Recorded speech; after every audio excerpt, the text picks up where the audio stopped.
Well, thank you ladies so much for talking with me today. I have to tell you, as soon as I walked in the house, I just saw camaraderie between you all. It seems as though you're building a family here. And so I would love to learn more about your experience here at Redemption House. So let's start with you, Lee. Tell me your story. Well, I started off young, in and out of detention centers, in and out of placements. But when I found Redemption House at 19 years old, I can honestly say that it changed my whole outlook on life in itself. It saved my life. I remember there was a point in my addiction when my grandma would do nothing but call me crying, like, I'm so scared that I'm gonna get that phone call and you're never gonna come home. And when I found Redemption House, I found my home. And Tommy's been very, very a big inspiration in my life. Like, you know, when kids say, when I grow up, I want to be just like Tommy. Like, she's got the heart, and she gave my heart another chance at beating again, and I'll forever be thankful. This time around, I got out of prison, and I knew what I needed for me. I knew that losing my grandpa was a very big loss in my life, and I knew that if I were to just get out and hit the streets running, I would hit the streets running. So I only, like I said, I put that one application in, the only application I put for a halfway house, and God works. He works. So I'm forever thankful for this program, forever thankful for this house, the staff. Yeah, God truly does work in mysterious ways. Yes, He does. And everything happens for a reason. And so tell me, what does redemption mean to you? Well, redemption to me means that I have another chance. That even though all the bad has been seen by God, He's not going to judge me for it. He's going to forgive me and He's going to love me. I am redeemed. Yeah, you sure are. So Tommy, how does it feel to hear her story and to want to be you? Well, it's pretty overwhelming. I think about all the years that I've had the privilege of leading this ministry and this organization, and I think about all the lives I've had the honor of participating in. There isn't a better compliment that a woman could share with me than that she wants to be like me. Yeah. But really, I think what she wants is just to make other people feel special.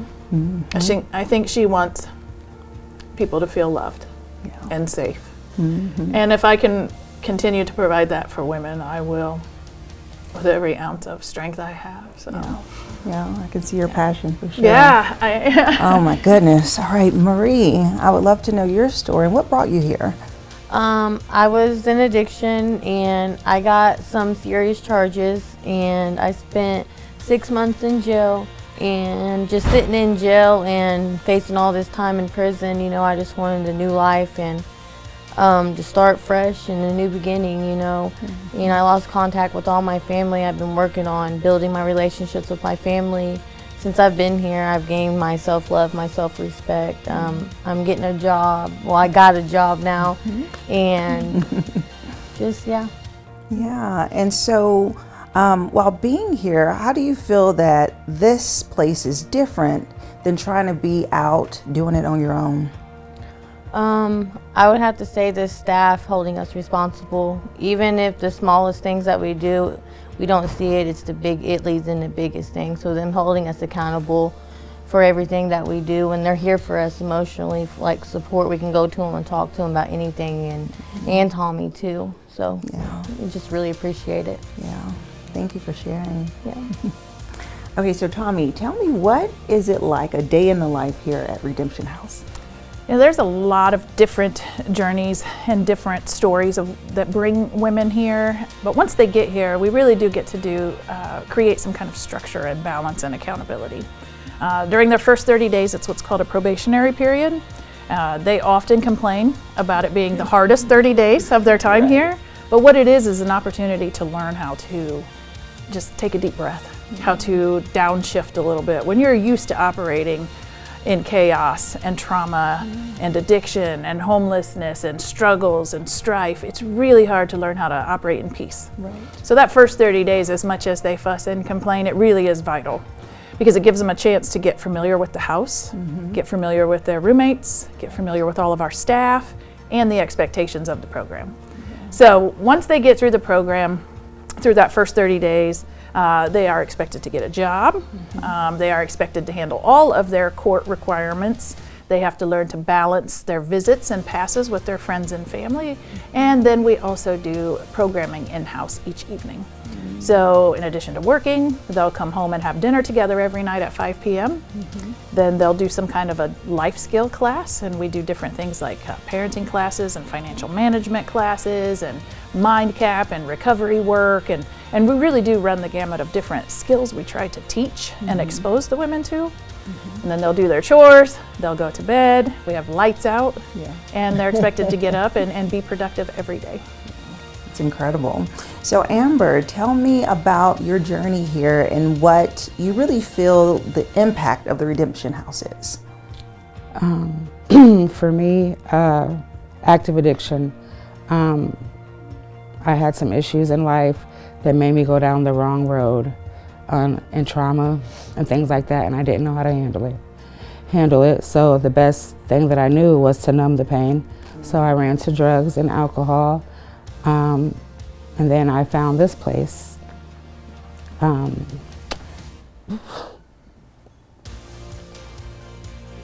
Sorry, and I'm just really grateful for it.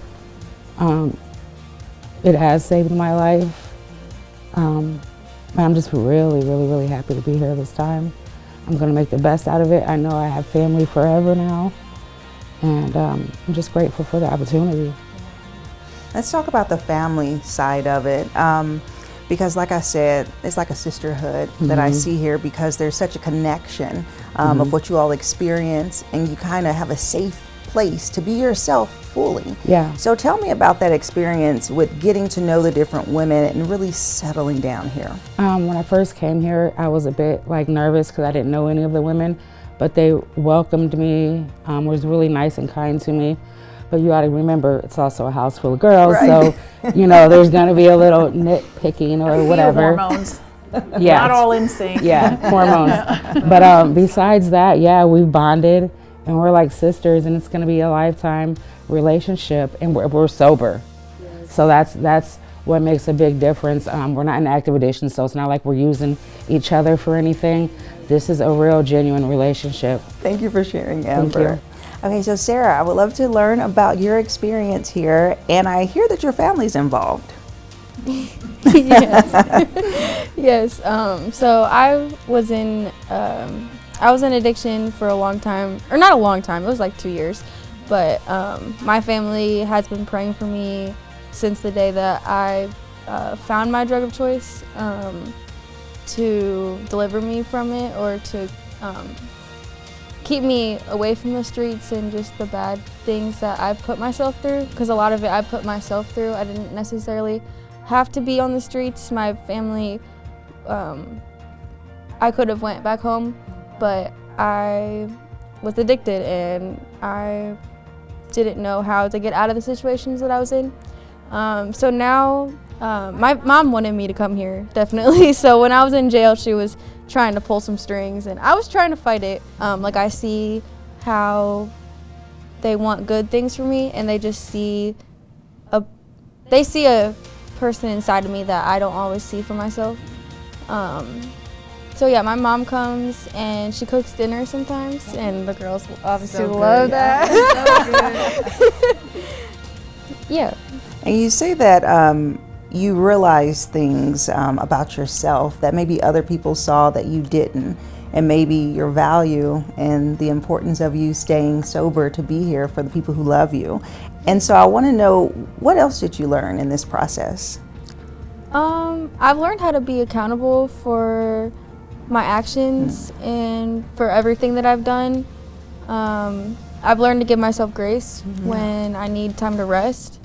I didn't necessarily know a lot about that growing up, because it was a lot of like, just go, go, go. The girls here have helped me really believe that I'm truly worth it and that I can do it. I don't think I'd be where I'm at without all the girls here. It definitely makes everything a lot easier. It makes the days a lot brighter, knowing that you have people to support you. It does, and you get to share your family Yeah. with everyone. Yeah. And so Tommy, with this program, it's so cool that families can come and be involved, and we just had a holiday Thanksgiving, and I hear that the house was filled with people. It was. It was.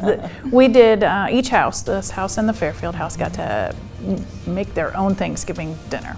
So we had everything, turkey, ham, all the sides and all the fixins, and it was pretty spectacular. I'm not gonna lie, some years, you know, better than others. Right. No, they did a great job. And what we do and what we've done every year since Redemption House started, every Thanksgiving, we gather around in a circle, every person that's here, the residents and their family and friends, and we go around and we say something we're thankful for.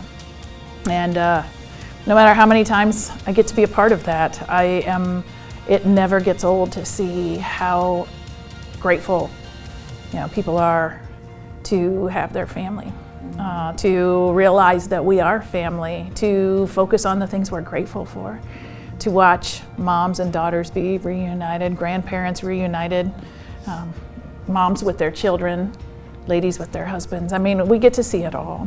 And it's pretty awesome to be a part of it. I don't mind that it takes a holiday like Thanksgiving to make it happen. Right. But just every year, every time, there is something to be thankful for. And I get to be a part of this, and that's pretty awesome. That is awesome. Okay, so Tayana, with you being a staff member here, I would love to know about what you do and really how you feel this job really impacts your life. Yeah. So working here kind of day to day, I'm here first shift, so I get to be with the ladies all day as they are going to work, going to their therapy, their programming. So kind of day to day, my job is helping them stay accountable, also being the listening ear for them, hearing them bounce ideas off and letting me know what they want to do, and then hopefully I can help them figure that out or reach their goal. For me, I really wanted to work in a Christian-based nonprofit. And so when this opportunity came to me, it was huge. It was exactly what I wanted to do, working with women. Through this job, I've been able to grow my faith a lot. We do devotions every day, Monday through Friday, 9 a.m. So it's something that we can all look forward to. So it's definitely helped grow my faith, and also leaning on these ladies. I know there's a sisterhood among the residents, but also with the staff and the residents, like these relationships that we build. I truly love all of these girls. And so the relationship building, the rapport, all of us growing in our faith, I think makes this job extremely worth it. Yeah, absolutely. And the biggest thing I heard is that you are an accountability coach. And so why do you feel that accountability is so important during recovery and during this stay here at Redemption? Yeah, I think a part of it is, like I think Tommy mentioned earlier, that there's a lot of chaos that they've been living in. So having that schedule that they turn in each week and they have to follow that schedule, I think it's important for them, honestly, so they know that they can do that. So they know that they can accomplish goals and schedules and get to appointments that they set themselves. So the accountability, I think it's great for recovery, just so they know that they can continue this outside of here, because Redemption House isn't it for them, obviously. Exactly. And so Tommy, I know with you all being a nonprofit, it's so important for the community to support you and to really know about your efforts. And so in what ways, if someone's watching and they're like, you know what, I want to get involved with Redemption House, how can they go about doing so? So the best place to start for anyone who wants more information, who wants to maybe discuss an idea they have, or just wants to learn more, it would be to go to our website. It's www.redemptionhousefw.org, and send us an email. Those emails come directly to me, and then I get a chance to get them out to the proper staff person. If you have things you want to donate, items you want to collect, you want your business to become involved, you want to just make a donation, you want to volunteer, you want to cook a meal, you want to, whatever it is that you have stirring in your heart in a way to be involved, I would say go to our website or even our Facebook page and just reach out to us. And the right person will follow back up with you. And we may just say, you know what, come by, get a tour, meet some of the ladies, and let's brainstorm some ideas, because there are things that I'm not thinking about that someone else will, and it'll be exactly what the women need at that moment. Right. Well, thank you so much, Tommy. Thank you, ladies, for chatting with me and inviting me into your home. Yes. And I hope you all enjoyed this special episode of Living Local 15. And remember, you can always rewatch the show by going to YouTube or checking us out on WANE.com. And I'll leave you with this. It's never too late to live your best life, so start living it today. And I look forward to seeing you here tomorrow. Bye-bye.